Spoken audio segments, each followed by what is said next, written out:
kind of get in that mode, if we would. I think everybody knows everybody, but look around and see if there's somebody you haven't met and haven't spoken to in a minute, and say hey to them. Those of you that are logging on, we welcome you.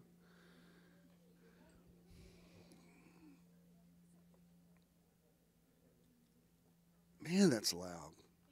What the heck? It was like that last week?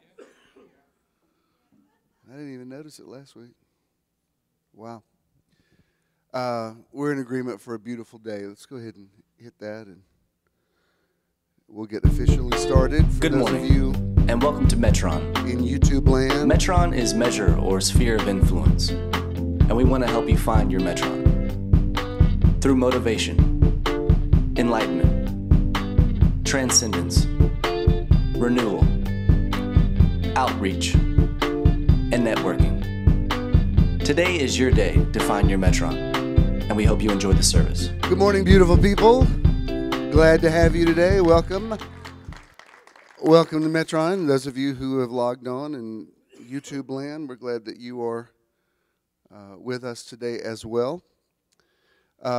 Before Marshall comes to sing for us, Charles, if you just play me a little meditation music, y'all just remain standing. We're gonna do an official one in a little bit, but I know there's a lot of things pulling you, wanting you to stress about it or worry about it, and we're here today. So I want to just focus. Go ahead and turn it on. Just focus on getting the most out of today. There's no point in you getting up and getting dressed on a cold morning like this and driving over here. You can leave the lights up. It's fine. We're just going to stand for a minute.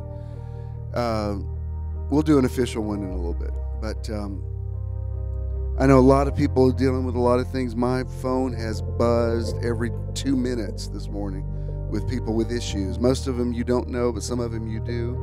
So just keep Brenda in your mind today. She fell and she's in the hospital, and so pray for her. And I know Roz is going through some respiratory stuff. Fred's working with Chandra today. Pray for my dad. He kind of had a bad night last night. A lot of things going on. But I want you to know that worrying about it's not going to make it better. Some of you have issues with your kids. Some of you have issues with your parents, with your family members, with your finances, with all kind of stuff. Worrying about it, getting pulled into the stress vortex isn't going to help their situation. What's going to help it is for you to come here today and get energized, get your spiritual vitamin B12 shot. You get focused, you get back in the zone so that you've got something to give them. Last week we talked about next level thinking, and I was talking about 3 levels. Somebody said to me, it's like good, better, and best. But I specifically mentioned Jesus in the boat. I said first level is rebuking the storm. You know, that's where most people, when they read that story, it's get to the peace be still part. Second level is Jesus being asleep in the boat. Like he says, we're crossing to the other side. That was his declaration, and he was good for it. Third level, and I think this is where we want to walk, is it doesn't matter to him about the storm, but he realizes that the people who are connected to him, it matters to them. And I don't mean this to sound condescending anyway, but those of us who are we've kind of already passed some things, you have to be patient with those people who aren't where you are. And it's a challenge, I can tell you. It's a challenge, because if you have revelation, you just want to say to everybody else, what's wrong with you? I see this. Why don't you see this? Just do it. But they don't. You can't pull that butterfly out of the cocoon prematurely, or it's going to be damaged. So Jesus, he gets him, he rebukes them. He says, oh, you have little faith. But then he meets them at the point of their need. He does rebuke the storm. I've been through enough storms in my life now that I know a storm's not going to stop me from getting to the other side. So I don't freak out about storms, but I know people who do. So I want to be patient with them and say, all right, peace be still. It's not going to keep me from going to sleep in the boat. Y'all with me? But I'm gonna love you, and namaste is not just going to be a word for me. It's going to be a lifestyle. and I'm going to respect where you are in your beliefs. So, this isn't an official meditation, but everybody just get all the stuff out your head. Exhale. Kind of shake it off. Get all the negative energy that's tried to attach itself to you in the last few hours. Just get it off of you. Just leave the worrying outside. And let's just focus on being here today, in this moment. Be present. Be present. Be here. Be in the now. Come into the spirit realm. You already are there, but come into that realm in your mind. Just let the music wash over you. Let's get the last little bit of that out of us, so that when he comes to sing, we're going to be ready to receive it. We do speak healing to Brenda and to Roz, to my dad, to all the other people who contacted me this morning. We send out rivers of healing, rivers of health, rivers of life. Scripture says, spring up, O well. Speak to that well on the inside of you, that well of Zoe life, the same spirit that raised Jesus from the dead. Speak life, speak life, speak life.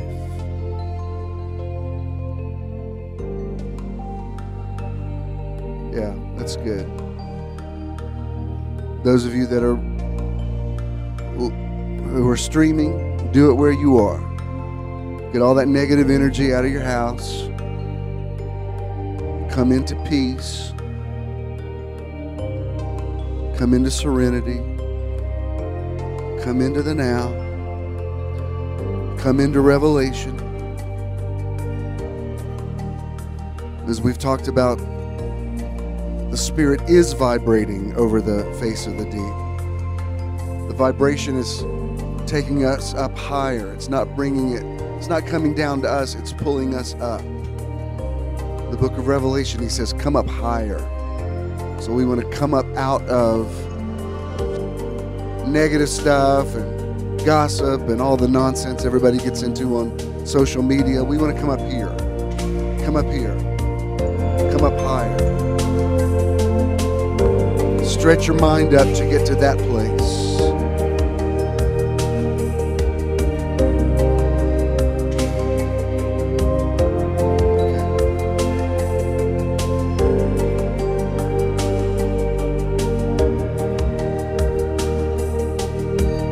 All right, you can take it down.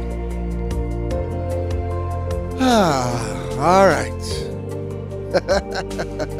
That's what you call a mini meditation. You're not going all the way in because we want to listen, but that's good. Those of you, if anybody's coming in, you can let them on in. Always loving Marshall's here, especially blew me away last week that he did a cover of one of my songs and really improved it. Marshall doesn't just cover a song; he really, if I can use the phrase "next level" again without just torturing that word, he really took it. He made it sound so much better than it actually sounded, and it meant a lot to me. And he is a Marshall's what you call a psalmist, because when a true psalmist plays, he doesn't just play well; he creates an atmosphere. And David created an atmosphere for Saul, and it brought sanity to Saul. And Marshall, I don't even know if he realizes that he has that ability, but he definitely does. I know you all see it. So without any further ado, would you please welcome our friend and our brother, Marshall Ruffin. Marshall, come do your thing.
My race is nearly run.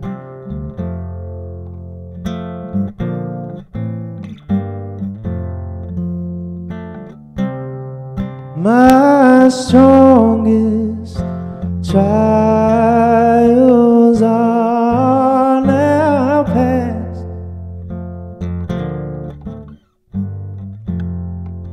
My triumph has begun.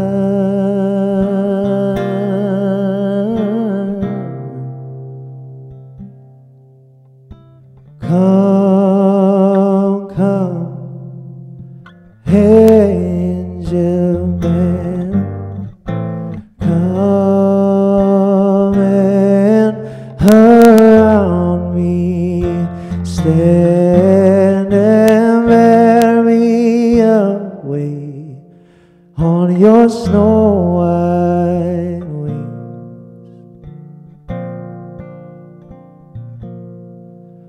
to my immortal home.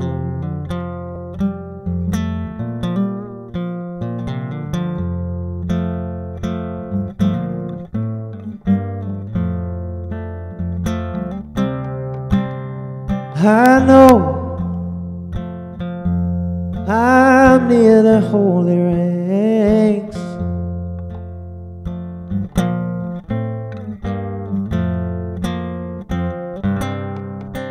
Of friends and kindred dear.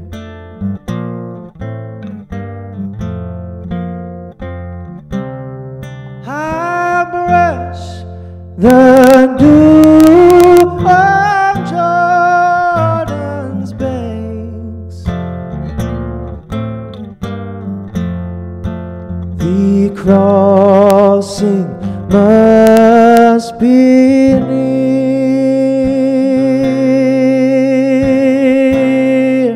Oh, come, come, angel band.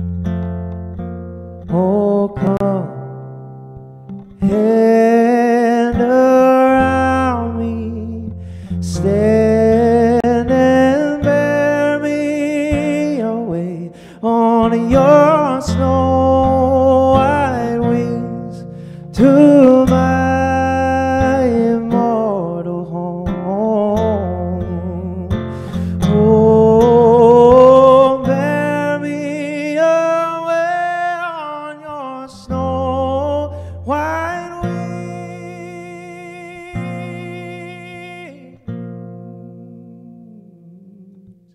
to my immortal home.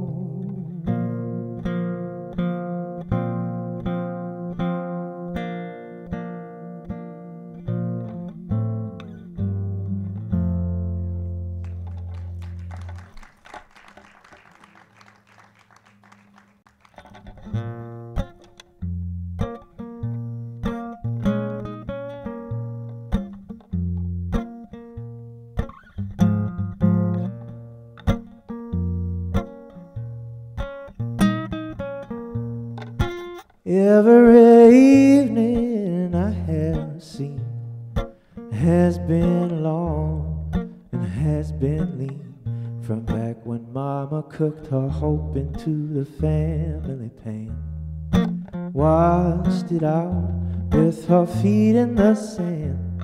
Papa sowed his fear into barren clay. Brothers and sisters faded away. Oh, but I remain here reverently. Yes, the Holy Ghost got plans for me.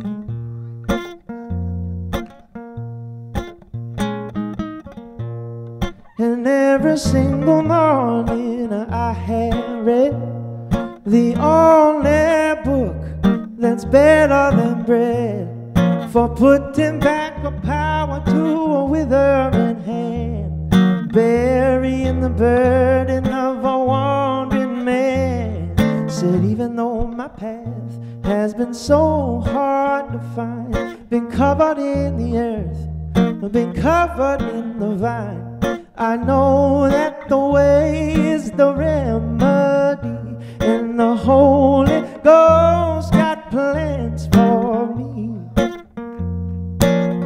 I said, keep your eyes to the sun.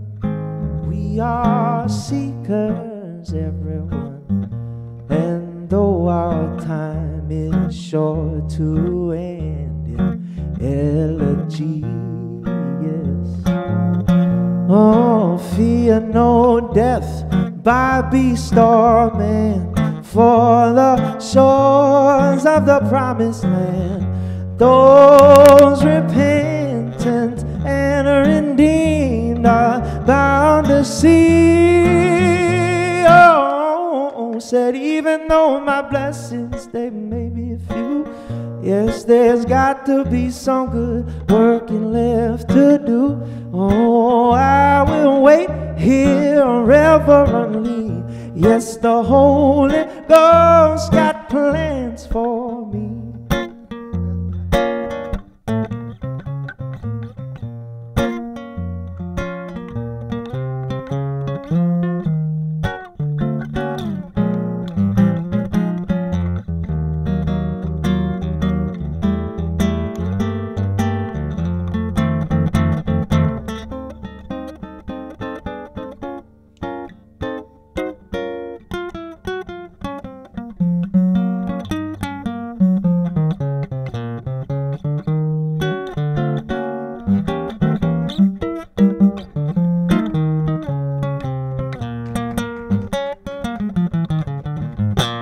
Your eyes to the sun. Raise your voices, everyone, till they're ringing out over every corner of stone and sea. For soon the chariot will roll on down the lane, with angels all hollering out thy name, to please the ears with hymns of praise and verity. Oh, said even though my blessings, they may be few, there's got to be some good working left to do. Oh, I will raise the revelry. Yes, the Holy Ghost got plans for me. I said that even though my blessings, they may be few, Lord knows there's got to be some good working left to do. Oh, I will wait here reverently. Yes, the Holy Ghost got plans for me.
Mine eyes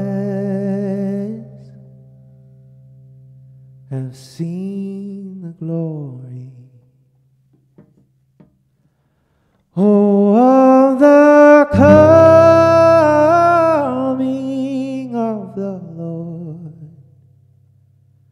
and He is trampling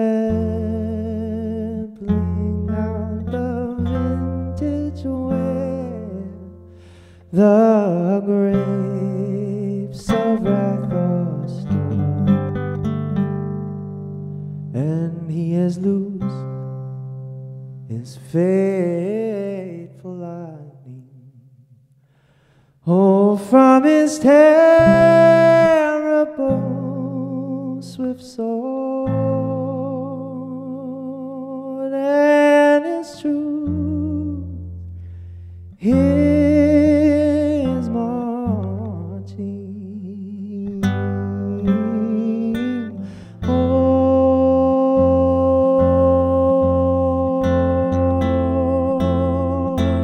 I said glory, glory, hallelujah. I said glory,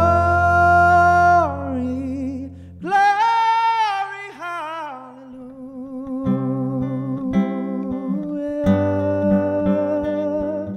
I said glory, glory, glory, hallelujah.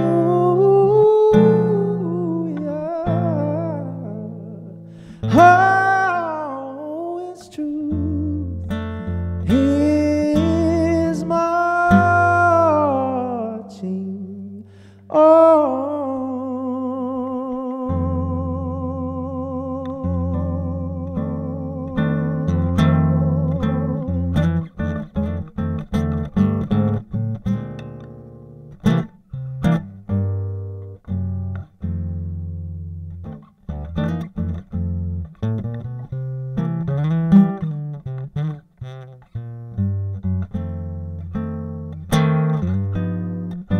I have seen him in the watchfires of 100 circling camps.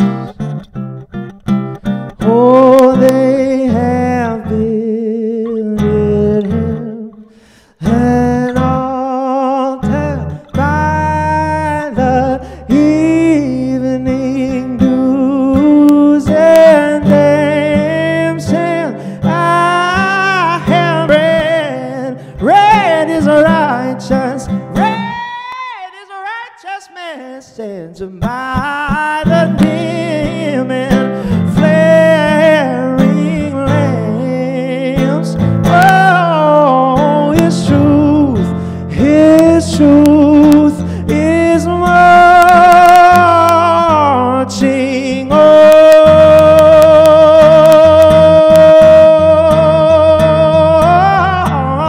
I said, glory, glory, hallelujah.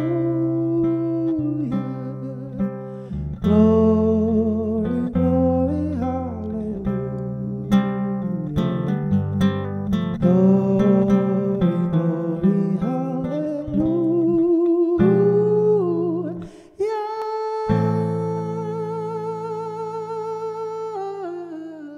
His truth is marching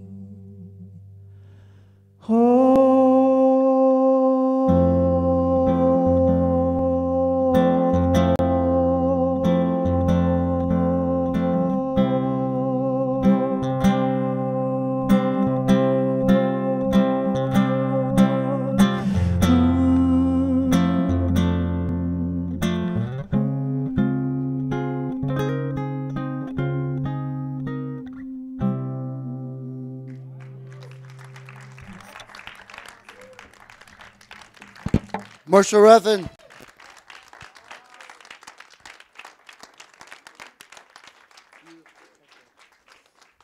Beautiful, beautiful. You may be seated. We'll do meditation at the end, that we can bring the table over there.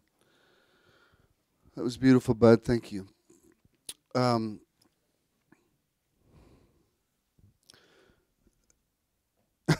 Saw Danny passing out envelopes when I came in. It looked like you'd all been fired, like we're all getting pink slips.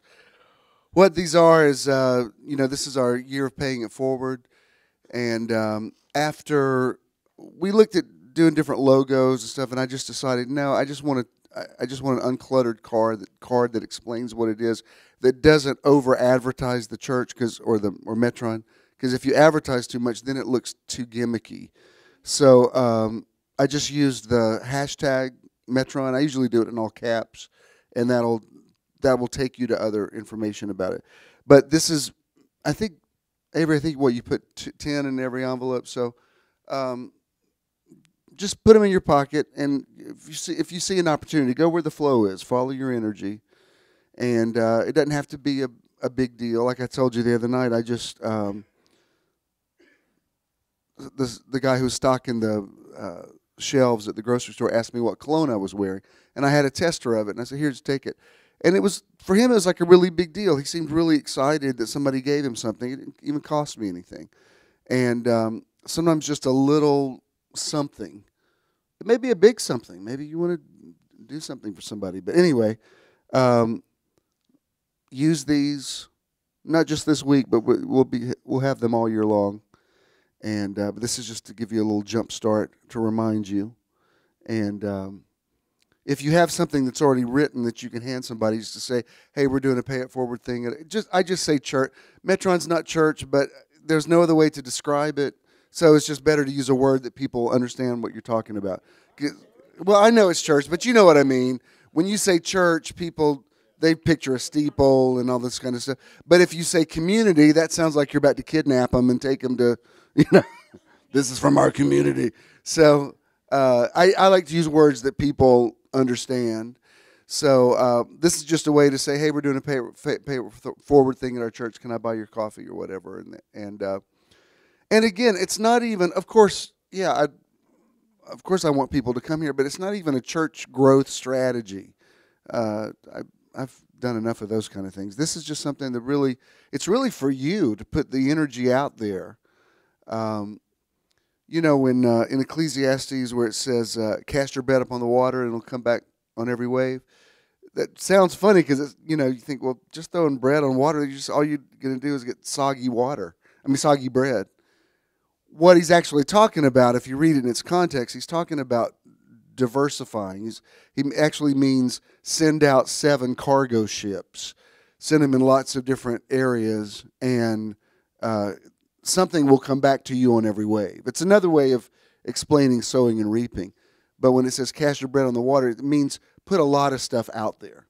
The reason I know I will never be destitute, I will never be without money, is I know what I've given my entire life. And if I didn't personally give it, I authorized the church to do it or authorized Metron to do it. So I count all of that my good karma. So no matter what happens with the economy or anything, I'm like, well, I'm good because I've cast my bread on so many waves. There will be enough waves coming back in for the rest of my life. It was funny because Mom was telling me recently something about making sure I knew where the will was, that kind of stuff. And she said, "You've got all your stuff in order and everything, don't you?" And I said, "Yeah." I said, "I need to remake my will, but yeah, I mean, I got stuff." Avery's helped me a lot, but she said, "But you'll always have money, won't you?" And I said, "Yeah." I'm just like, but it's not just, I'm not just lucky. It's because you put stuff out there. So charge the atmosphere. Lay up some stuff. I love these squirrels that are out there. They're putting nuts everywhere. They forget where they are. They've hidden so much stuff, but they always know there's going to be something for them later because they put it out there. So put it out there in the universe. And so that's these. Our outreach this month, of course, is the Atlanta Children's Shelter. And so that's really good. There's a lot, Atlanta, I mean, we do have quite a homeless population, but there's also a lot of good organizations that really push back the darkness. And this one particularly is targeted to children and mothers with single mothers who are out there. So that's a good one. So that's some good karma. So even if you don't personally write the check and give it to them, when you give here, we're giving it. So it creates this chain. It's like, yeah, paying it forward. What? Oh, yeah. That's the sound of abundance. That's what I'm going to call that. Every time you hear that humming coming on, that means good stuff coming to you. That's what it sounds like. Let's name it that. Speaking of Avery, I know she has a birthday this week, but I'm going to acknowledge it next Sunday. And I think Ernie, yours is in January too, but he doesn't like to talk about his birthday. Is it yours in January? Maybe. Yeah. Oh, so like we totally passed it? Well, you've told me so much he doesn't like to talk about it that I just think of you as ageless. I'm like, I never think Ernie doesn't have birthdays because of happy birthday, happy retro birthday in December. And happy birthday to all of you and happy anniversary to everybody. I've got, I had 8 weddings on my calendar and so this week I've met with number 6 and 7. I met Thursday night with Matthew and Amanda. They're so cute. I had such a good time with them. There's no pop reference that I can throw out. They don't know what I'm talking about, and we had a really good time. And then yesterday I met. Y'all remember Jason Jaros from the? He and Jennifer are getting married Saturday after next. So I'm marrying them, and then. My last one that I have on my calendar is BJ and Joe, and they're getting married in March, right? I noticed you pushed it back to 5 o'clock. Thank you. That's going to help because it's on a Sunday. So when I saw that, I was like, "Whoa, that's going to help me a lot." So thank you very much. There it is, more abundance coming. We just got richer. Let me see. Is that everything I need to tell you? Of course, tomorrow is MLK Day, and I may still post them. I was putting together different pictures of memories of Dr. King's birthday and different observances that we've done. I may post that later today, but I'll just say this: it's a good time for us to celebrate his birthday. It's a good time to underscore his words. They're very needed right now, and him not from the grave, but from the other side is still. Talking to us. I haven't done this in a while, and I don't even know if they still do it, but there used to be at the old Ebenezer, remember we went there a couple of years ago? Now it's a part of the national park system.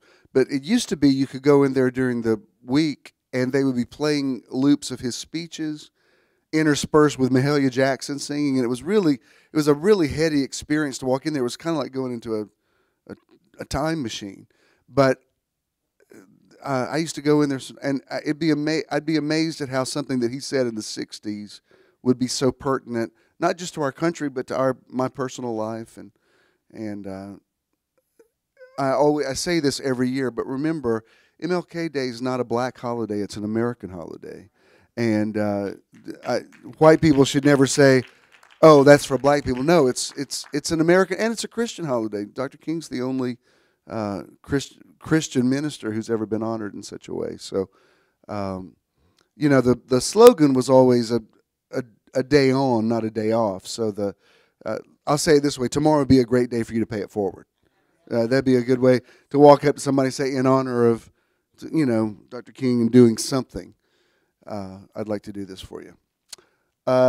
We don't have an event planned for this month, so unless I decide to do something, by next week I'll let you know. But I've done a lot of events the last few weeks. I'm kind of in rest mode right now. But I do have a good word for you, and I will. My intention is to shut up in time for us to do a meditation at the end, like I meant to do last week. But once you uncork me, I can't stop talking. And y'all were really pulling it out of me too. It's not just that I'm long-winded. It's that we're doing this together. So we speak into this atmosphere and we say, "Let there be light." Amen. All right. Those of you who are logging on to the podcast, welcome to Metron Live. Glad to have you with us. And our title for our series this month is Reimagining Your Life and Making Next Level Thinking a Reality. I want to share a scripture with you that's one of my favorites, and I like it particularly out of the Message Bible. This is Philippians chapter 4, verse 8, where in the King James he says, "Finally, my brethren, whatsoever things are true and honest and just and pure and lovely and of a good report, if there's any virtue, if there's any praise, think on these things." What he says in the Message Bible, always timely, and I post this every few months again on social media because I'd like to remind me and everybody of it. But he says, summing it all up, friends, I'd say you'll do best by filling your minds and meditating on things true, noble, reputable, authentic, compelling, gracious, the best, not the worst, the beautiful, not the ugly, things to praise, not things to curse. Put into practice what you learned from me, what you heard and saw and realized. Do that, and God, who makes everything work together, will work you into his most excellent harmonies. I know that the Holy Ghost got plans for me. That's what he's saying here. Basically, whoever and whatever God is to you, he, she, it is taking his, her, its cues from you. The idea is not that God has some plan out there that's a mystery to me. It's that I'm priming the pump. I'm deciding. I'm making decisions. I'm speaking words. Who do you say that I am? Like the things that I'm doing are determining what God is going to be doing back for me. I'm the one that stimulates that. I'm the catalyst for that.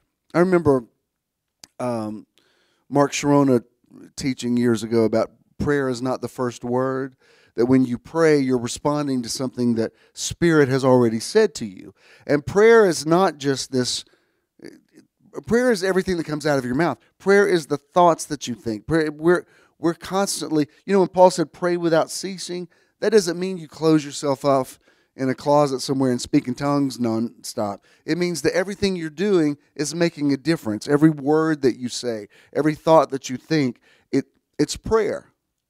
I have conversations with people periodically that I feel like are just prayer.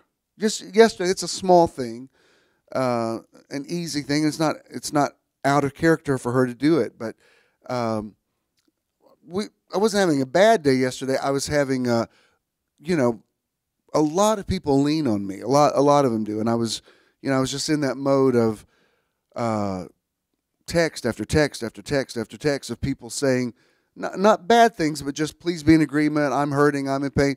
And when it's all you hear in a day, you think, is that the only time people talk to me? Is when they're in crisis.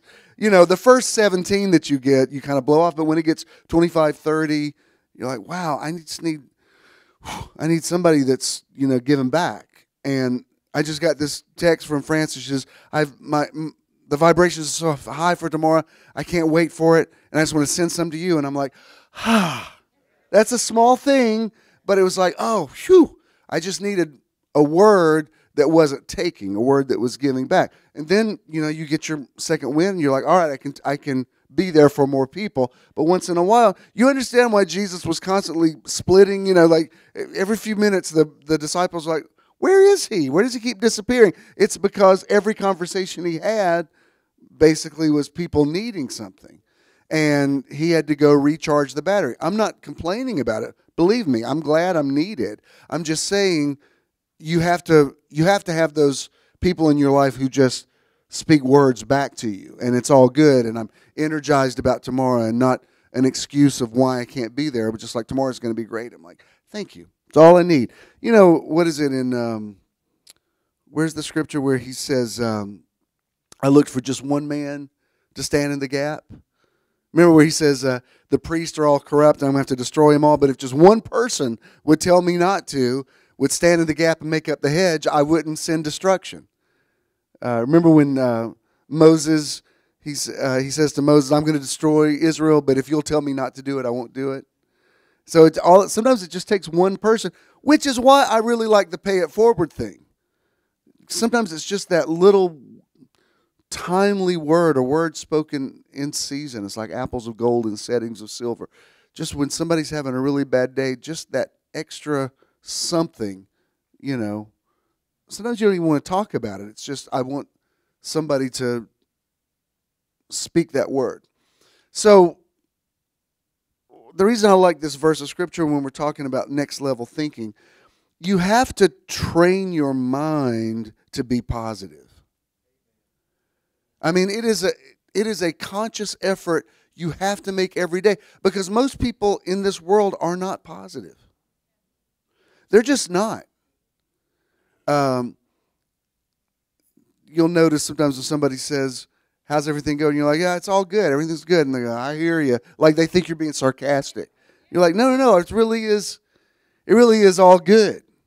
Well, don't you know there was a false bomb scare yesterday? Yeah, that's kind of creepy. Somebody needs to lose his job. It's still all good. I mean, if I'm crazy for thinking this, then Scripture says, comfort the feeble-minded. But I think, well, if bombs hit, it's not going to hit my house. You know what I mean? I would just be like, well, I guess I'm okay. I mean, you could say, well, I'm crazy, but that's how I choose to live my life. I choose not to be fatalistic. I choose not to see the world as a dystopian place that's spiraling out of control. I want to believe it's a beautiful world. But you have to, I'm telling you, what you feed grows and what you starve dies. It's just the truth. I can't speak with a lot of expertise on this because I'm only a couple of weeks into it. But just for January, I'm just doing fruit and vegetables.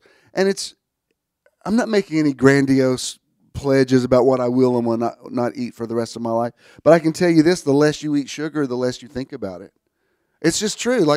Now when I'm in that mode of eating it, I can't get enough.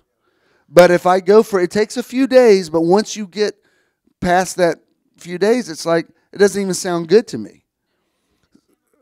It is. And it's like, it's not, if you say, I'm not going to eat sugar, that's crazy because that's not the way your body works. But like I noticed, and again, I'm not saying I'll never eat it again, but I remember a few weeks ago walking down some stairs and my knees hurt. And I thought, why are my knees hurting? I don't have arthritis. And the word says you got too much. It's too much sugar. It's going to your joints. And sure enough, just 2 weeks not on it, I'm like, well, if they feel fine. It may not have been connected. I'm just saying it's so much easier just to, instead of saying what you're not going to think, just to think on those things that are positive. It's just like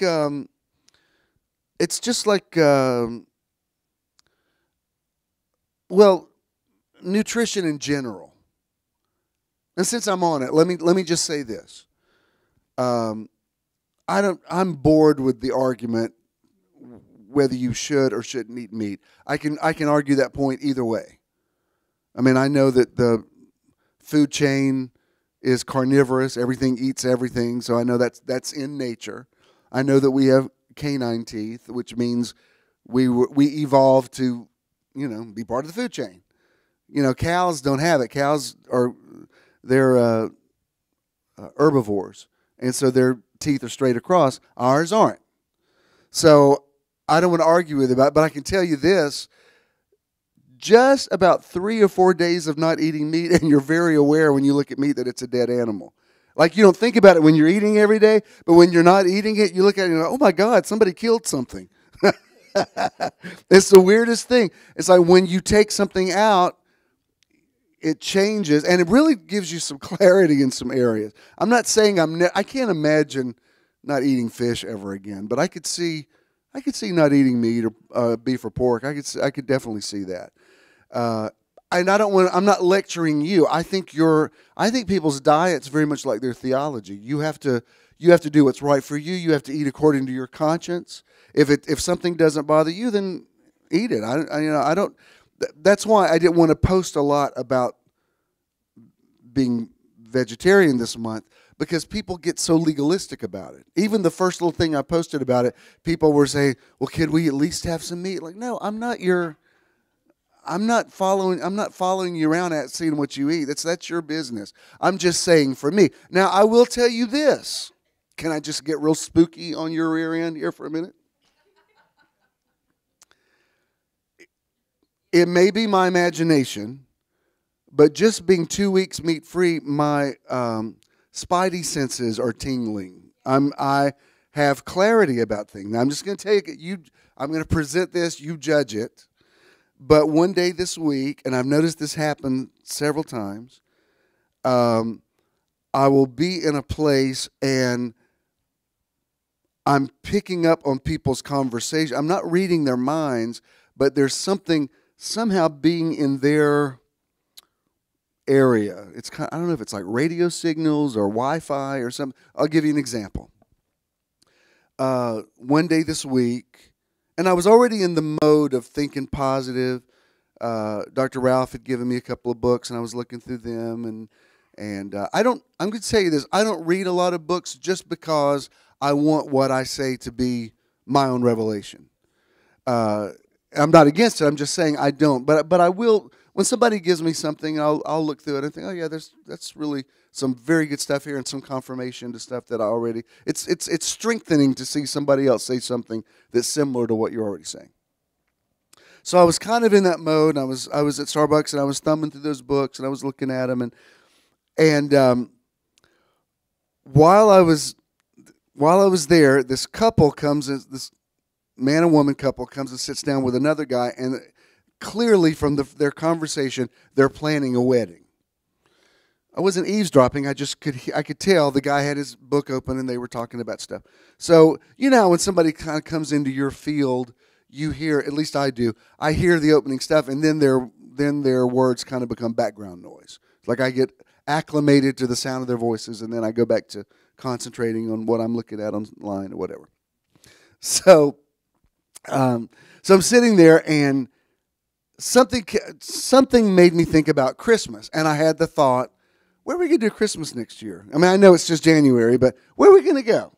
And so I'm sitting there, and I thought, I wonder what the Egyptian ballroom cost at the Fox Theater, because I had my 50th birthday there, but that was a long time ago, and I don't remember, and I didn't do a lot of that planning anyway.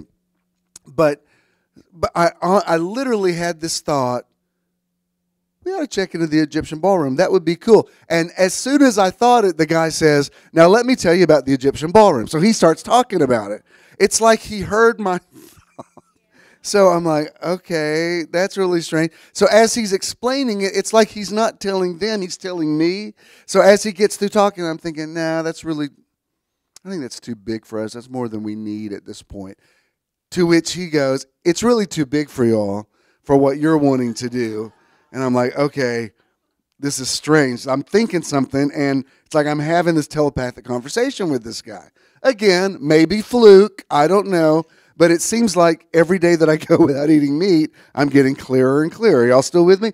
So I'm sitting there, and I thought, I'm just imagining this. I'm not paying attention to it. So I kind of blew it off. I'm still reading the books. And then I thought, something else I was supposed to get today. I wrote a list. What was this? There was another thing I was supposed to get. And I had noticed, I told Ken last week, I said, I don't know where all of our spoons are. Where have all of our spoons gone? I've got to go get some flatware. Are your spoons missing too? Are aliens stealing our spoons? I've got forks and knives, but I don't have spoons. Where the heck are they going? So it's just, flatware is not expensive. It's just something I never think about going to buy. So I'm sitting there, and as soon as I thought, what was it? There's something I was supposed to get at the store. The guy says, now let me tell you about flatware. And I'm like, yes, it's nearly like the two people just sort of disappeared, and he and I are talking without talking. I can't explain it, but it just kept happening. And it's been happening every day this week. I meet Avery on Thursdays to do our little staff meeting. So I decided I was going to walk. Well, from my place to over here, we meet over here at Starbucks. I don't know how, it's about a 45-minute walk. And I don't ever map how I'm going, but there's a way through all of these streets that I zigzag. Like I know the direction, and I don't even know the names of the streets. You know, when you've grown up around certain places, you never even look at the street names. That's why it's hard for me to tell you where something is in Atlanta. I'm like, it's over there by where the thing used to be, where you turn, where that guy used to live.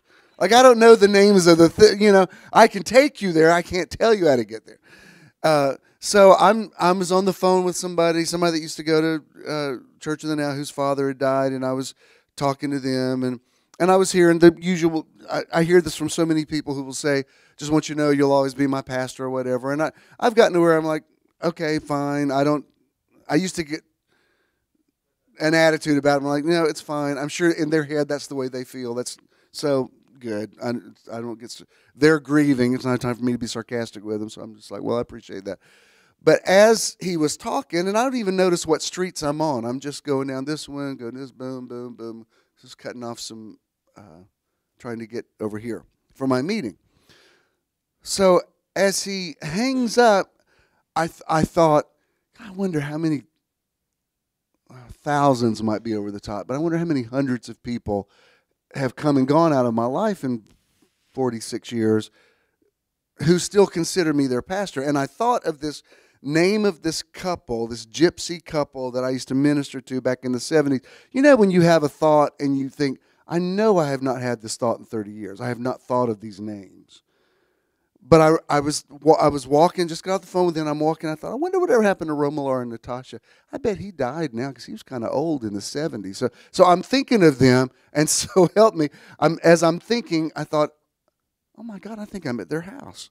And I looked up, and I don't even know the name of the street. It's some little cut-through street. I was in front of, as I'm thinking about their names, I'm in front of where they used to live.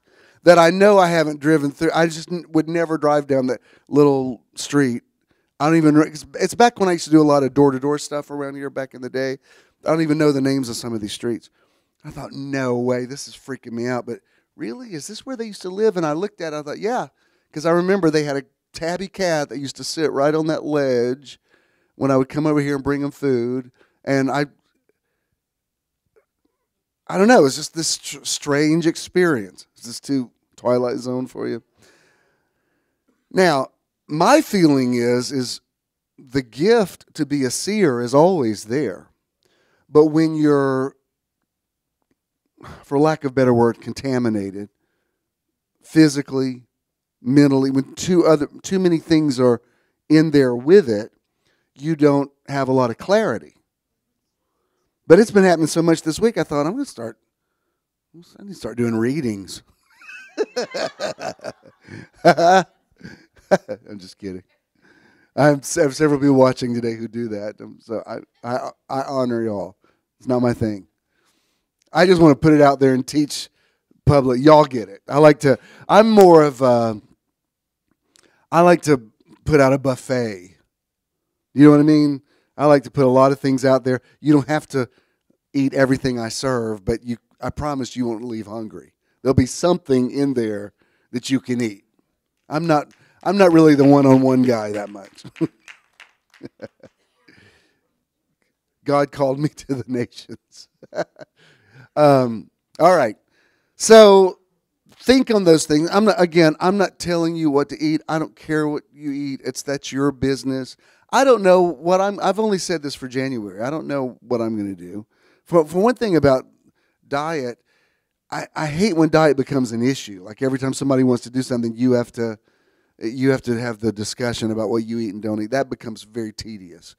So sometimes it's easy for me just to, Jesus told the disciples, just eat what's put in front of you. And so that usually is an easier way to go. But it is interesting how when you remove things that are negative, you really do tend toward the positive.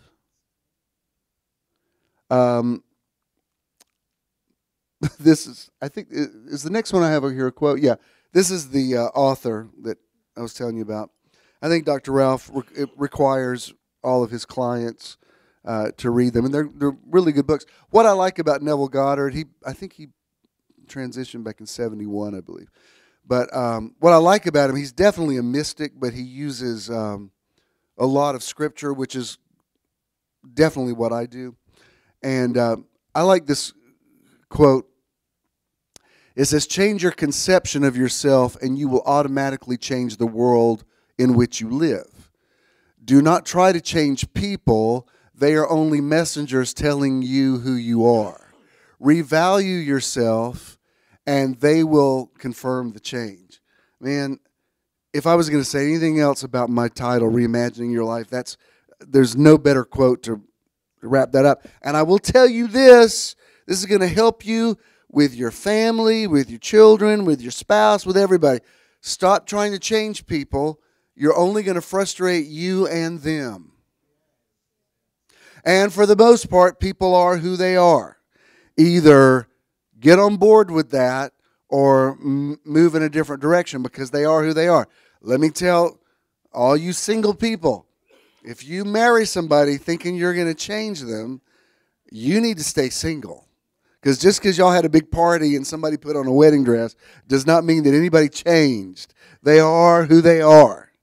And as the great Maya Angelou said, when somebody tells you who they are, believe them. That's why with all the hand-wringing that's going on this week about what our president supposedly said, I think, why would that surprise anybody? I'm like, really? Is that news? I mean, that sounds kind of exactly what he has said publicly. Why is that?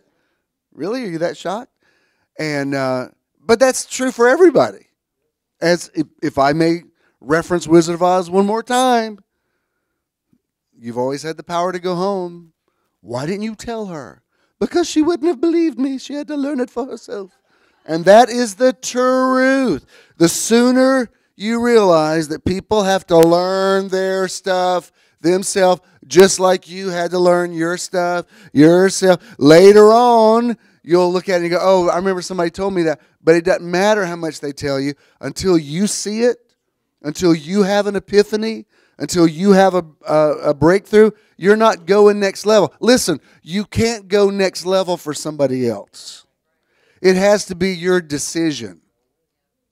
We used to sing, there's an old spiritual about discipleship. We used to sing a lot. We sing it in youth groups. We sing it at church. I have decided to follow Jesus. And that one of the verses said, though none go with me, still I will follow. And there's such a truth to that. You have to decide, this is what I'm going to believe, and I'm not even trying to proselytize anybody else. You don't have to change to please me. I love you like you are. That's why, if I can say this again, I love that Jesus rebuked the storm for them. He didn't say, you should figure this out for yourself by now. You do it. No, he went ahead and did it for them because he knew they were freaked out. I mean, it's scary when a storm comes up on the sea. And there's sometimes something happens and you forget all the things that you've already gone through and the many dangers, toils, and snares through which you have already come. And it's easy to forget. And sometimes you do panic. And you have to go back and remind yourself, wait a minute. I know how to land this plane. I know how to do this. There's no point in me freaking out about it. I know what to do. I've already been through this. I already killed the lion and the bear, so I can kill this giant as well. But sometimes you have to remind yourself of that. And once in a while, there will be somebody who comes along and confirms it for you. But at the end of the day, you're going to have to know it for yourself. For those, and I can say the us because I think this refers to everybody in here. For those of us who have made the decision to see the glass half full, other people need to know that's a conscious decision.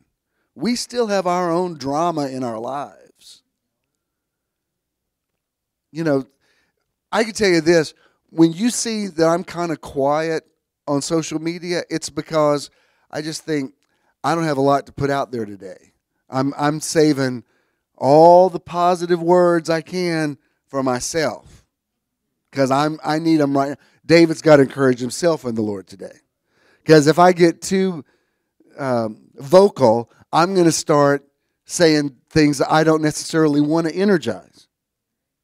I'm amazed when I scroll down my feed, and honestly, I've unfollowed so many people now. I only recognize about 3 of y'all in my feed now. But I understand if you're sick and you want people to pray for you. That's what. But I'm amazed at how many people post way too much information about their sickness, way too many pictures of something gross on their body. You're like, oh my God, I wish my eyes, I wish I could unsee that. And I know, you always want somebody to, sympathize with you or whatever, but before you put that out there on the World Wide Web, you might want to think about it because you might be energizing something you don't want to energize. And what you put out there, people start agreeing with you for the wrong things. Oh, I had that and it was horrible. It lasted for months. Have you ever had somebody tell you something you think, well, that didn't make me feel any better? I remember, when I was married before and went through pregnancies with my children's mothers. I was amazed at how many women would come tell them horror stories about birth. Oh my God, you can't believe how horrible it was, and you're probably going to die, and the baby's going to die, and everybody's going to die. And you're like, good God. You know what? My mom said when she was pregnant with me, she was really young when she and Dad got married. She said that she was really scared, and she was in the car with my grandmother, and she says, I just don't think I can do it. And grandmother said, you see all these women out here? She says, nearly every one of them's had a baby. And everybody who's out here is the result of some woman having a baby. And if they could do it, you can do it. And she said just something as simple as that. I was like, oh, okay. I guess it's not the end of the world. Women have been having babies since forever. Sometimes you need somebody to say that, not you're probably going to die, baby's going to die, it's going to hurt, and then you're going to die, everybody's going to die. I'm like, well, thank you. This is why we can't be friends anymore. I'm going to have to love you from afar. Yeah, I'm going to wake up in the boat. I'm going to rebuke the storm. Then I'm going to kick your butt out of the boat because I don't want to go to the other side of the river with you. That's fourth level. We'll talk about that next month. Next month, how to get those people out of your boat once and for all. Stay tuned. Coming to you February of 2018 at Metron. How to have more space in the boat. Sailing on your own. There's a good title. This I felt this was interesting. There's a thing online called the Urban Dictionary. And if you ever hear a colloquialism that you don't understand, and prepare yourself, a lot of it's very R-rated, so be careful when you go there. But it's funny to me, some of it's not necessarily meant to be humorous. It's explaining colloquialisms that sometimes are not cultural, or they're not part of your age group or whatever. And so I thought, I'm curious what the Urban Dictionary would say about next level thinking. So I typed it in, and it actually is a very interesting definition. Here's what it says. Number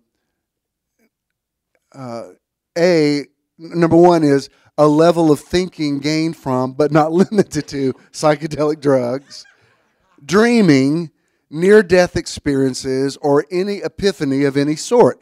I thought that's a pretty valid definition. If you have a near-death experience, it does make you rethink things. And then it says the second one is a level of greater thinking which includes, but not limited to, psychic visions, ability to lucidly dream, and in extreme cases, possibly physically altering something with one's mind. If you get in a lot of Dr. Dispenza's teaching, that's what he and several people of his ilk talk about, the possibility of changing your DNA by the way that you change your thinking. And they're backing it up. They're not just like off in la-la land. I mean, these are scientists who are showing that there can be definite and real change by changing the way that you think.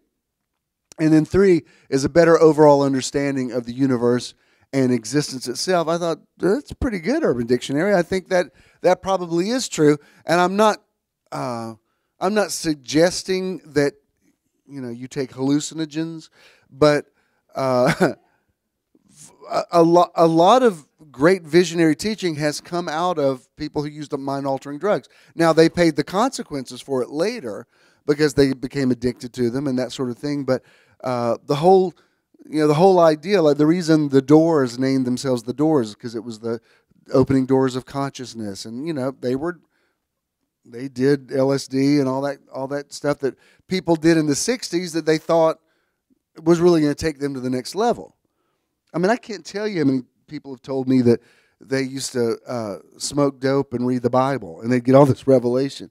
And I used to say, well, you might not have been getting all the revelation that you thought. It's like people who are drunk, they think they're really fun. Like, I used to be a waiter, and this is back in the 70s, but the restaurant I worked in had 2-for-1 cocktails at lunch. So these business people would come in and get hammered. I don't know how in the world they went back and worked the rest of the day. But I could remember looking at them thinking, how they thought they were so funny. I always want to take a video of them and say, I know you think you're really funny and amusing right now, but you're really not. When you're in the middle of. However, there are, sometimes when you remove logic, your mind goes toward infinity. That's why, they can track how kids stop imagining as they go to school. You remember before you went to school,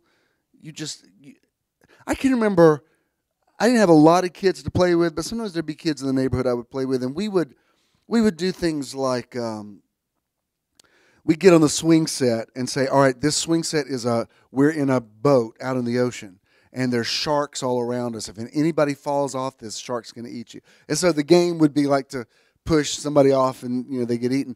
But after you would imagine that, like spend a day of doing it, man, you could smell the salt air, and I mean it really became real. And really, that's all visualization is. It's just the word we used to.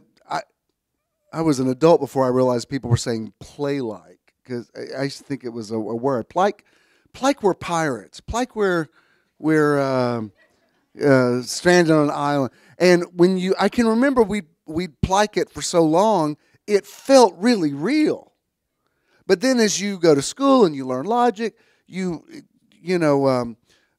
imagination is frowned upon. I can't tell you how many times a teacher would say to me, Jimmy Swilley, stop daydreaming. And I don't want you looking out that window one more time. I'm sure if I'd gone to school in this day and age, they would have riddled me out the wazoo. Because I would just think, you're so boring, and it's so much more interesting out there. And this one teacher, she said, if you look at that window one more time, you're getting detention hall. And I couldn't help it. And I remember her hearing her voice, Jimmy Swilley, and I thought, oh, snap. Yes, ma'am. I just got my books and went out. But it's because I just wasn't interested in what they were saying in that classroom. Now, if they talk about stuff that was interesting, I'd sit there till 5 or 6 o'clock in the afternoon. I always liked to, once we got past the lesson plan, I like to go out there in the hall and talk to the teacher about politics and that kind of stuff. When David said, I have more knowledge than all of my teachers put together. Now, it wasn't reflected on my report card, unfortunately. And so you have to learn there is a rational way that you have to think. I've told you this before, but I remember when I graduated from college, I didn't fully graduate. There was I still had a few hours left, so I had to finish them here in Atlanta. And one of them was an American history course, and I took it at what was DeKalb College. I don't know what it's even called now. Is it still DeKalb College? I don't even know. Maybe is that Perimeter now? But anyway, so I went there, and I had matured enough that I was really into the class. Much more than the other potheads who were in there who were asleep. I mean, I can tell you, I was taking that class a lot more serious than they were. And I'm not reflecting on potheads. I'm just saying they weren't that into the class. So when it came time to do turd papers, I did mine on how protest songs of the 60s, how they affected the anti-war movement, which I was really into. And I wrote a paper that was so good, I remember thinking, this could be a book. And I was taking it from the creative side and the political side, and everything from Peter, Paul, and Mary to Seeger to Dylan, and examining the lyrics to their songs and connecting the dots. I remember thinking, this professor, they're going to make me a professor at DeKalb. This has got to be the best paper she has ever read. So when they were passing them out, I get this paper and it says C on it. And I'm like, what the what? C? You can't be serious. So I said, excuse me, how could I possibly get a C on this paper? She said, because I said to put your name in the center and you put it on the left. I said, well, okay, but did you read the paper? She says, yeah, but it's like she couldn't grasp saying, I'm going to dock you a point because you didn't put your name in the right place. But I got to tell you, I'm looking at these other people taking their heads off the desk and getting A's because they put their name in the right place. Oh, so mad. But I learned a lesson from it. I thought, wow, not everybody operates at next level thinking. So you're going to have to kind of get inside their head and remember they're really simple. What they're talking about is where you put your name. I'm thinking if I had read this paper, I'd be like, I don't care if you put your name on the back of it. I got to read this paper. We got to do a audio book from this before the day of audiobooks. So you have to realize if you are operating a certain level, you've got to realize that not everybody is seeing what you're seeing. So there's no point in arguing with them about it. I have another scripture. I believe it's a scripture. No, it's another quote by Goddard. I think I've quoted him twice today. This one I like. It says, man fails to do the works of Jesus Christ because he attempts to accomplish them from his present level of consciousness. Now, before I read the rest of this, one of the most striking things that Jesus ever said is over there in John 14 where he says, you're going to do greater works than I do. I mean, my entire ministry, I've heard people arguing about what in the world could that be. I mean, Jesus had a pretty impressive track record. He did some pretty amazing things. But he says these things are going to be less than what you're going to do. But I love this because he says you attempt to accomplish them from your present level of consciousness. You will never transcend your present accomplishments through sacrifice and struggle. That's why I was saying to you, even about something as simple as not eating sugar. I don't want to go online and post, I will never eat sugar again, because that may be unreasonable. I mean, I was kind of not eating it anyway, but I made some exceptions during the holidays because it's Christmas. I thought, no, I mean, it's not. I mean, a little bit of something is okay. I was even thinking about this week before I finished the rest of this, because I haven't had a Diet Coke in a while. I wasn't drinking them that much, and then I did a Shut Up Mary show with this woman who's really into nutrition, and she was saying that she has a friend that works at Coca-Cola, and every month they clean out the pipes, and she says they have to take the residue away in toxic waste trucks. And there's something about, you know, sometimes you wait for a word, like I need a word that's going to be my key. When she said toxic waste, I said, and there we are. That'll do it. Which means one guilty pleasure that I have afforded myself is I love Big Macs. I love the way they taste. But if I'm not drinking Diet Coke, I don't want a Big Mac. You can't drink a Big Mac with water or eat it. So it's like I haven't had a Big Mac because I think, well, I don't have that experience now because you want a Coke if you're going to eat that with fries. So everything's connected to everything else. But I was thinking about when Coca-Cola, because I love Coke, and Coke's in Atlanta, one of the few things that actually did come from Atlanta. I live across the street from the Coca-Cola Museum. I take tourists there. But I thought, you know, when Coke was first invented, and there's some dispute about whether it actually had traces of cocaine in it or not. There's some people say it did, anyway. But when Dr. Pemberton, who worked over here at Jacob's Pharmacy, you can drive by where his office used to be. You wouldn't even know it's a Victorian house over there. I wish they would preserve it. But when he invented Coca-Cola, it was meant to, you weren't supposed to drink it constantly. It was supposed to be a thing that you went to a soda fountain, and what they called a soda jerk he would stir it into a thing, and it was a thing you went out for occasionally, you know, because back in the day when that first came out, that was a big deal. Going for a Coca-Cola was like going out for a drink.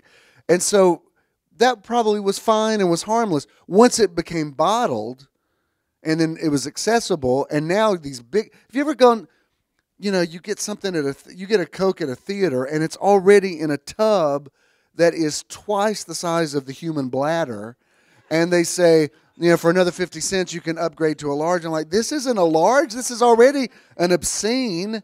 Like, how could I possibly, there'd be no way you could drink that much Coca-Cola. And I thought, when it first started, it probably was fine and harmless. And if that's what it was, whereas I think you could go out for a little something that had some caffeine in it and picked you up, because I don't really have a problem with caffeine. But then it becomes so accessible. I remember a time where I was drinking them all day long. And they're horrible for you. All that aspartame in your brain. And, I'm not getting older, but I am approaching a milestone birthday. And I think, well, if you want your brain and your body to be a certain way, then you might better start watching what you eat and drink. You know what I mean? Because there's certain ways you could eat. Like, I'll take my granddaughters out after school and get whatever they want. If they want sugar, I don't, that's a rite of passage. That's part of growing up. I don't tell them not to eat candy. But I can't eat like that. No, I'm in a different place in my life. I know I'm talking about spirit, soul, and body all simultaneously today. It's called holistic teaching. You're welcome. All right. Wait, go back, Michelle, because I didn't read the rest.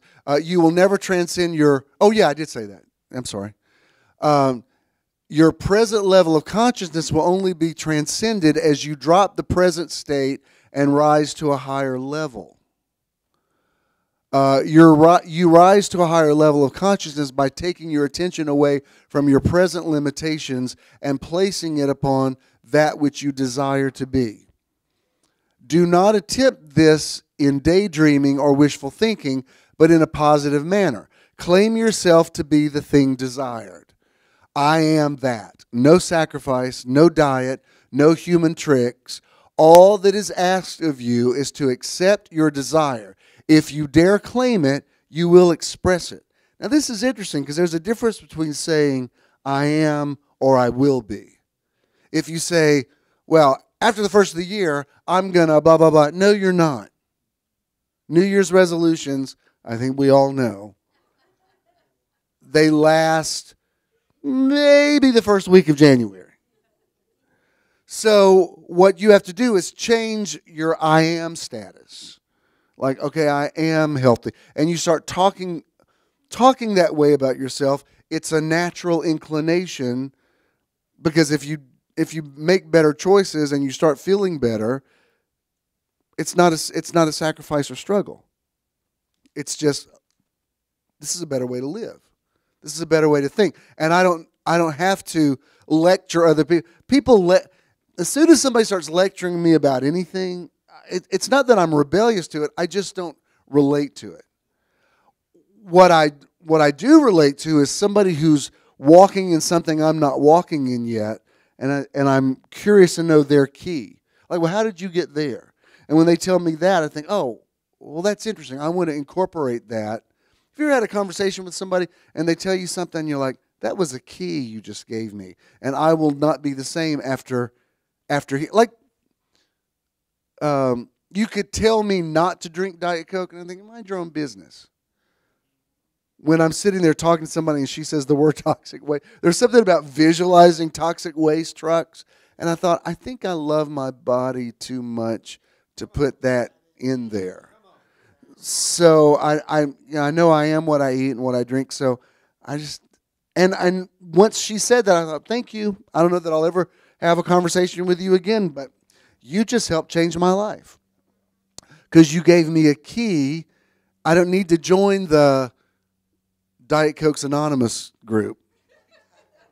Now, look, I'm not against AA or NA. I think for a lot of people it's necessary. If for nothing else, that AA is a continual meeting you can go to. So for people that need community, I am not anti-AA. Even though, I have a personal issue with saying I'll always be an alcoholic. I just haven't had a drink in 30 years. But if that's what works for you, I'm very much about find what works for you. And for some people, I know AA or NA is life and death. So I would never take that away from them. Besides which, I don't want to talk to you about it every day. And if there's an AA group that you can go to, on a regular basis, that's better for me.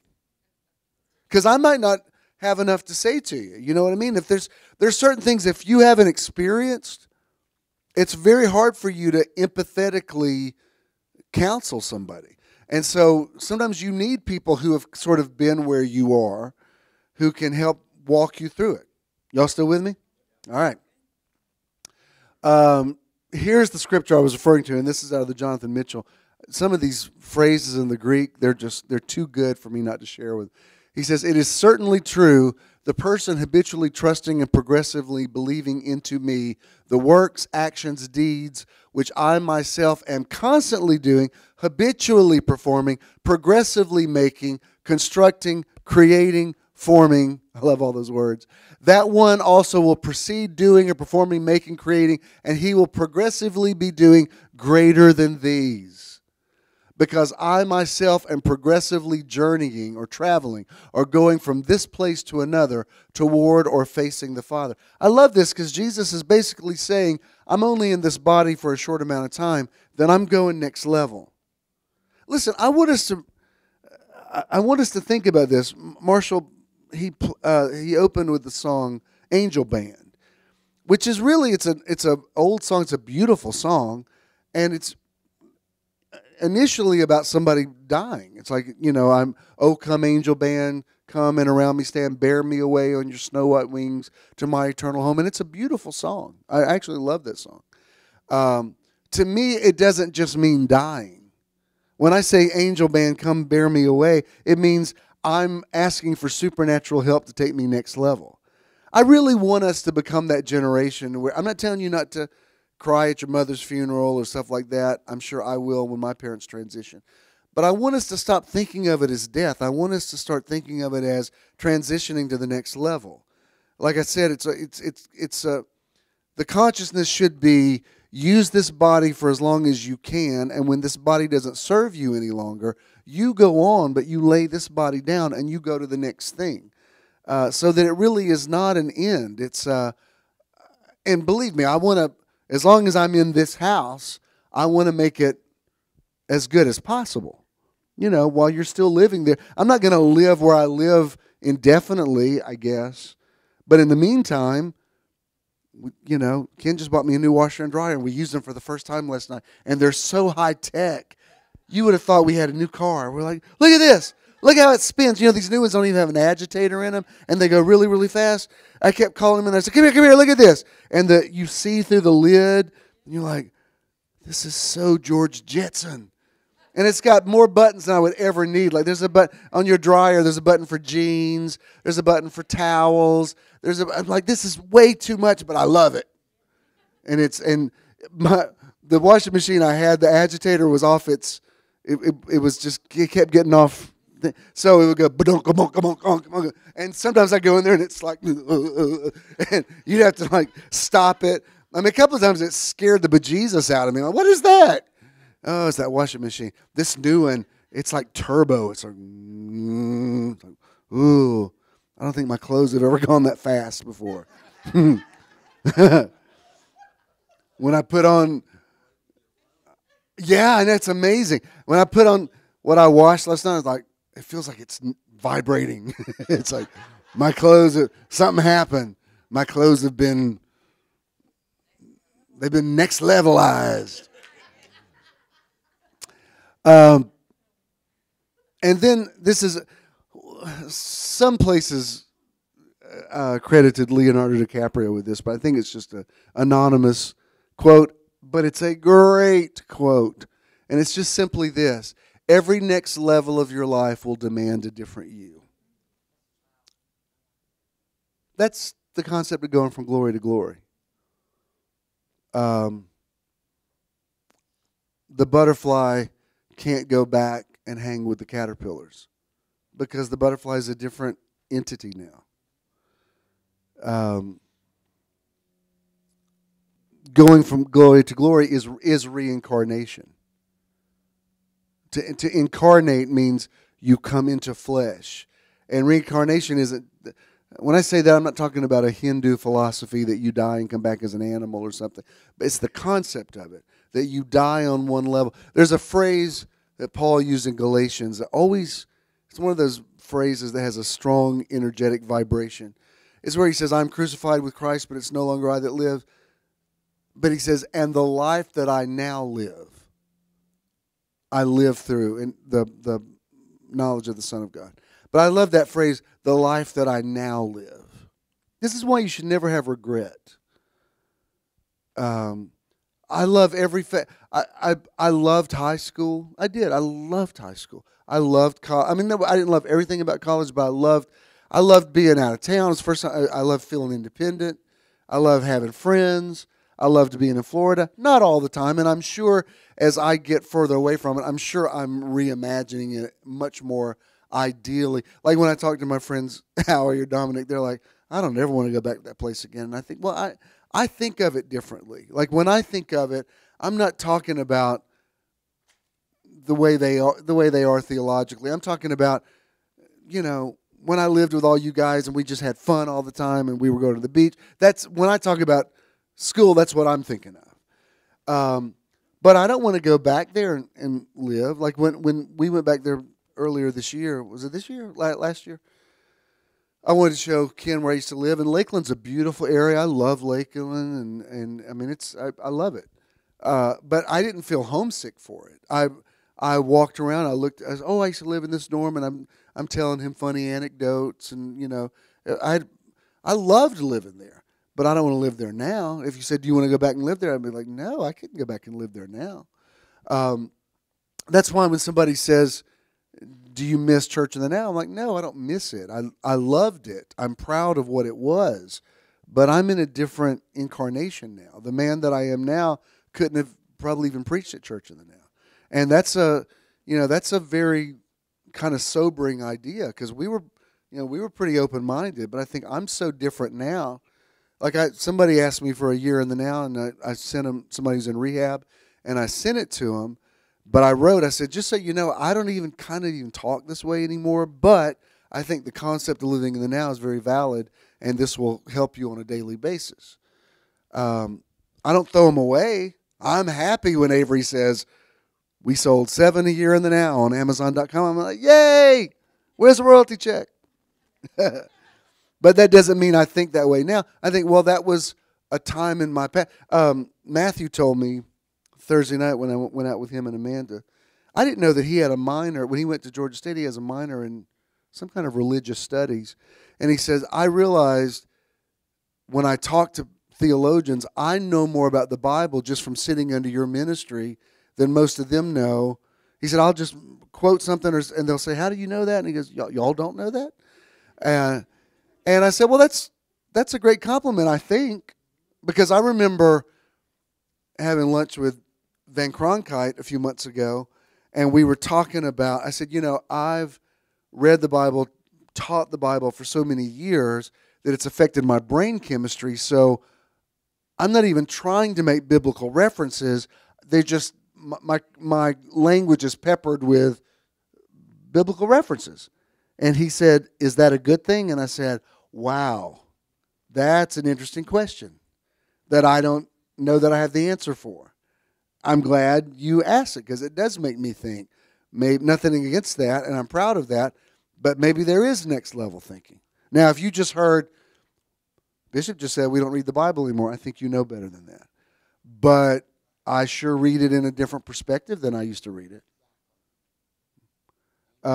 It doesn't scare me now. It scared me a lot when I was a kid and used to read it. It doesn't scare me now.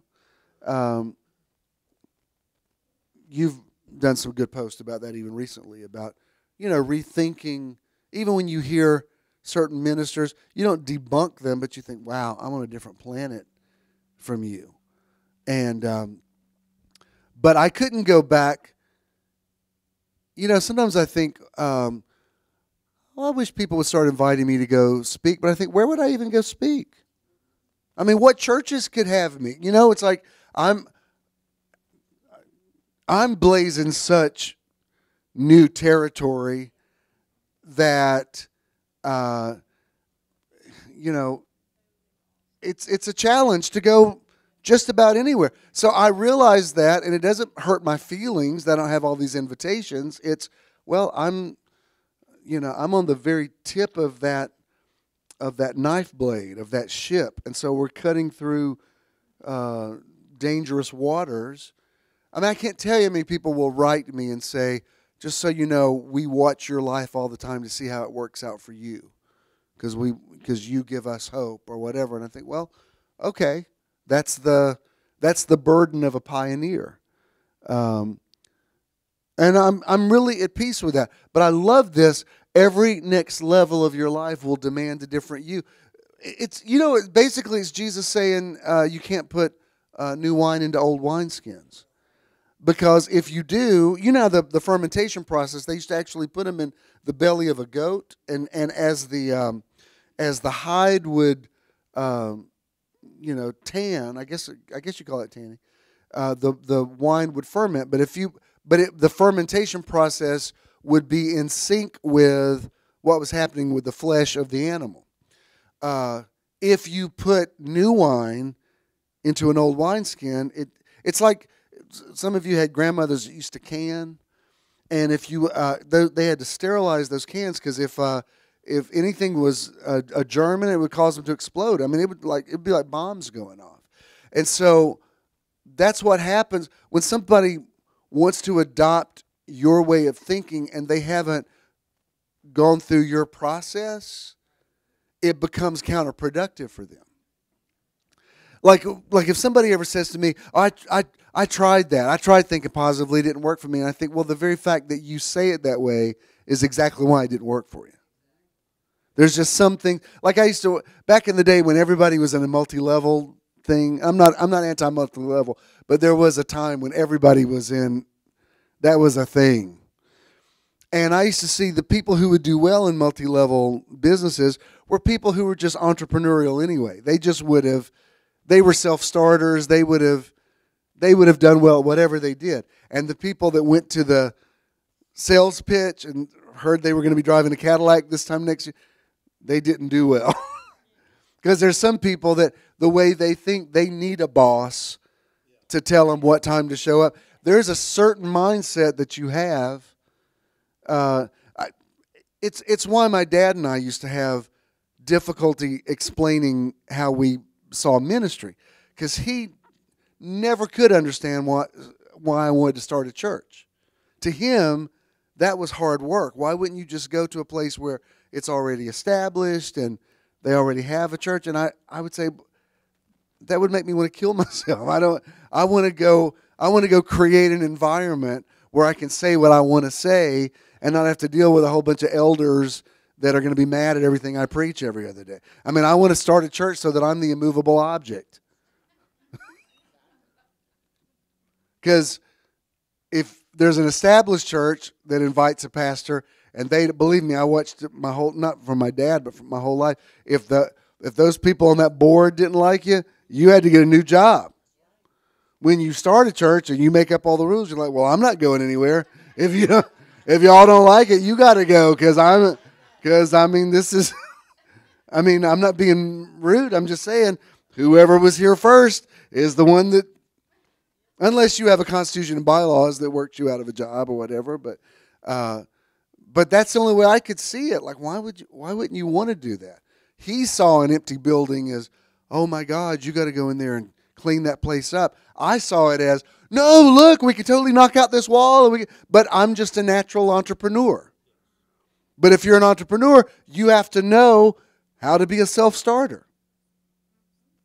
Like this morning, as I'm getting prayer requests from people, I thought, I never clock out. I mean, I wake up to people, and I'm fine with it. I'm used to it. I prefer it to working 9 to 5. That's why, thank you. That's why I'm not really planning on retiring, because I think I already have plenty of time. You know what I mean? Because I'm used to, that's the way I work. All right, I got to wrap it up. The movie's about to start. Let's end, since tomorrow's King Day, let's end on this. And I think this is a very practical statement, yet it has aspirational quality to it. And it's just this. If you can't fly, then run. If you can't run, then walk. If you can't walk, then crawl.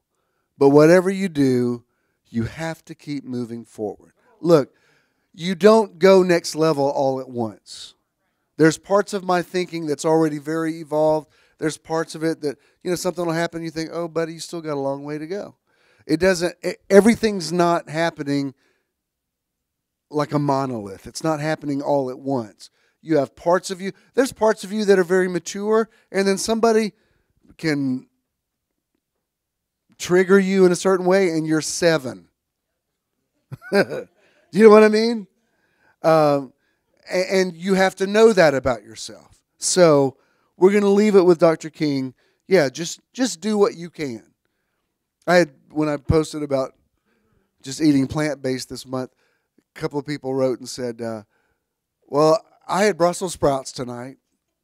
And I think, all right, well, fine. That's not what I'm talking about. But for you, that may be, maybe that's, that's something. That's a start. And that's kind of the way, and you have to do what works for you. Let's all stand. Did you get anything out of this today? But of course. You did. Oh, and I didn't do it. I did it anyway. Is that what you were telling me about meditation? If I don't shut up, I can't meditate. Huh? All right. Is that what you were trying to tell me?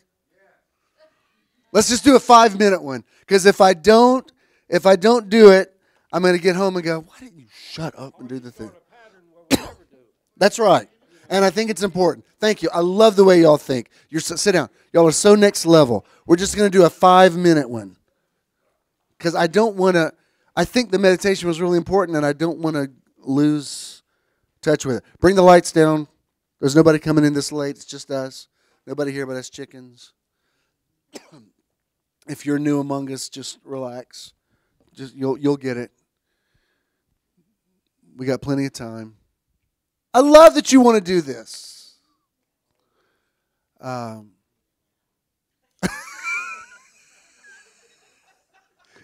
It's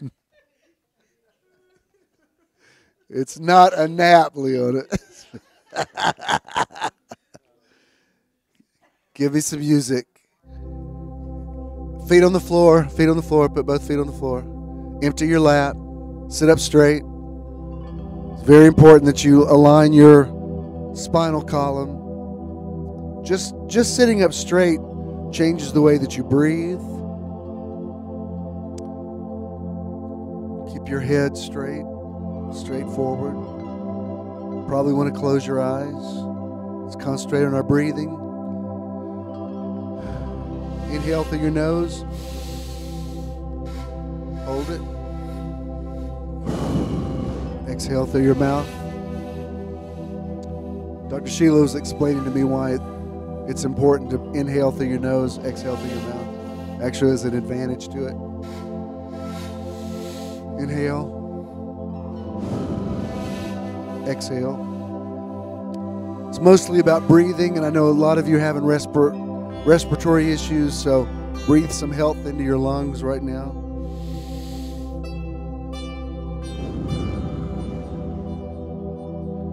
Most of you, it doesn't take you long to get there. Just go ahead and relax. Be aware of your breathing. Be aware of your breath.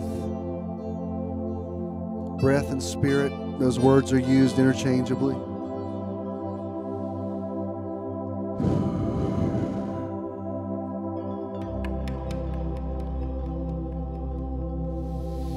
Inhale, hold it. Exhale.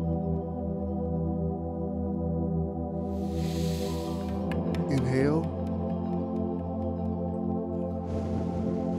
Exhale. If you want to do a mudra, you can do that.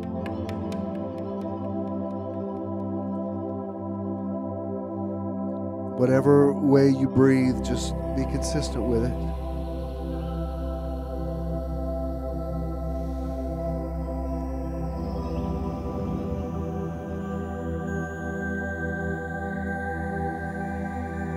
Breathe in energy. Exhale stress.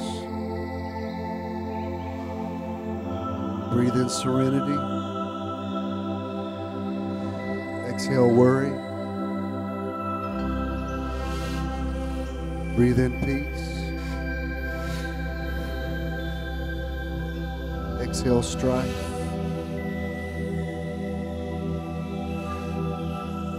Breathe in health. Exhale disease. Don't just breathe out of your mouth. Breathe out of your fingertips, out of the top of your head, out of your eyes, out of the soles of your feet. Inspire your body. Inspiration means to breathe in.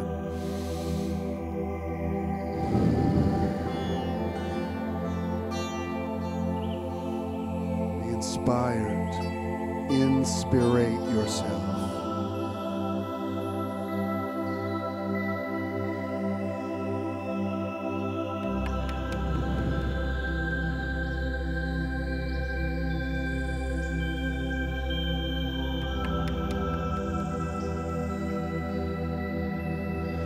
Those of you listening to the podcast, you can do it right where you are. Keep breathing. Be aware that you are I am. Be aware of God. Be aware of Spirit. Wow, that was too short. Run it again.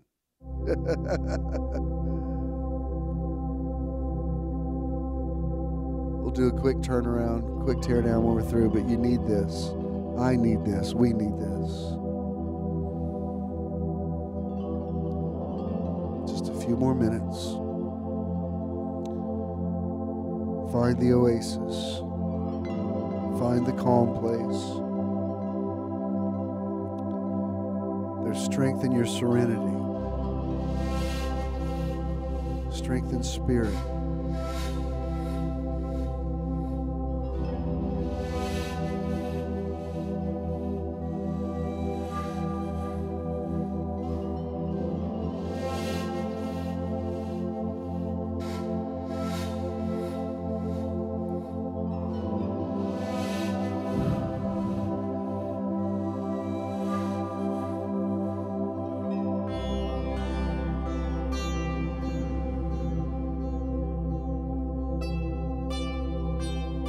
Breathe consistently.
Beautiful. I feel you all there. We're meditating as one. Corporate meditation. Very next level. Pick up on the energy of the person next to you.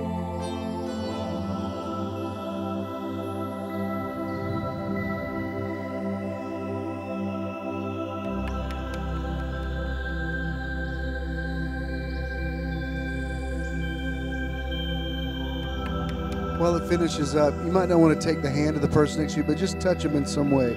Put your hand on their shoulder or on their arm or something. Make that connection. Make that connection with the person next to you. You don't have to join hands, but just touch that person. Let's make a connection while we're meditating.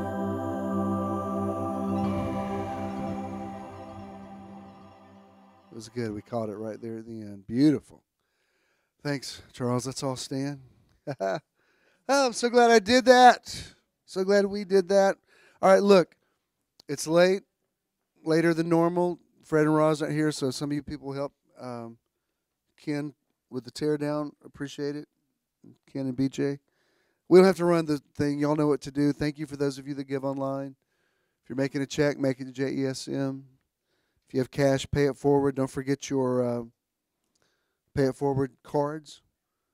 I'd love for somebody to come back next week and say I used all 10 of mine. That'd be awesome. Piece of cake. I love you so much. It's awesome. I love you. Happy Dr. King Day. Go in peace. The angel of the Lord encamps round about you to keep you in all your ways.